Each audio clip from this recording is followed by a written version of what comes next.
Organizasaun Mundial Saude Husu Governu Atu Uza Aimoruk Antibiotiku Kuidadu. And that is what we call as antibiotic resistance.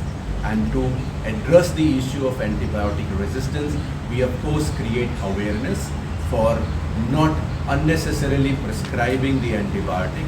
For anyone who has been prescribed to use the antibiotic for the entire duration of that particular treatment. And also we raise awareness both amongst the providers and the people for rational use of antibiotics.